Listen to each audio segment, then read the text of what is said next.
Now here comes the mother lode, the Foundation Center website. Write down this URL, www.fdn. They abbreviate foundation, but they spell out center, C-E-N-T-E-R. It's www.fdncenter.org, foundationcenter.org. That is a treasure trove of useful information, and it's well set up for comparative novice grant writers. Go down the left-hand side of the home page in the Foundation Center's website. I'd demonstrate this if we had web access here. Hit the button called Search Zone. In Search Zone, you'll be able to open up all kinds of useful information. Search Zone has one sector called Foundation Finder. So if somebody tells you, you know, I'm kind of interested in the Herrick Foundation. I think they're up around Detroit someplace. That's the old Tecumseh Spall engine found. It's their fortune they made on power mowers and snow blowers and so forth. Where would I find anything about the Herrick Foundation? I selected the Herrick Foundation as my example for this reason. They don't want to be found. They don't have a website. They don't publish an annual report.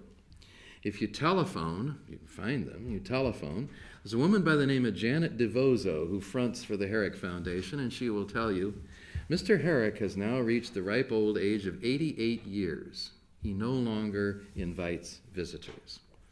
They don't want to be found.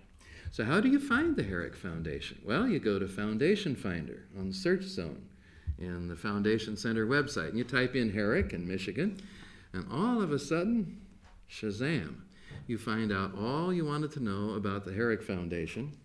And if you want to know what they don't want you to know, then you go into their IRS 990. Every 501c3 has to file a 990 unless they're exempted as a religious organization. So you look where it says PDF at the bottom of the first page that comes up on Foundation Finder.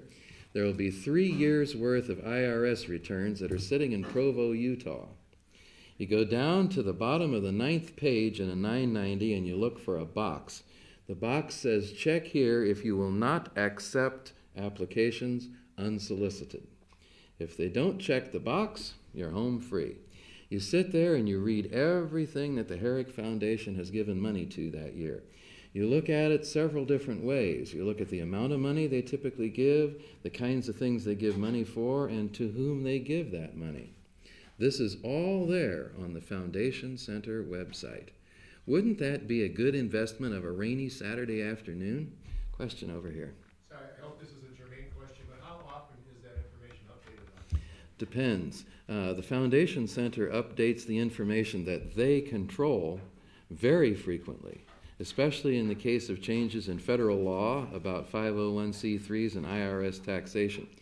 I think they're dependent upon their sources, for example, all the various foundations that contribute information for updates. It would vary widely. Most of us are used to seeing now at the bottom of the page, last updated August 23, 1912, in which case you dismiss the information. Something else that you'll find of value on the information among the Foundation Center website features. Learning Lab. There's another button on the home page called Learning Lab, and it consists of a series of tutorials, most of which are for free. Some are in Spanish. They're very user-friendly. If you go into Learning Lab, you'll be able to read how to create a really persuasive, compelling grant application with examples of segments of winning grant applications.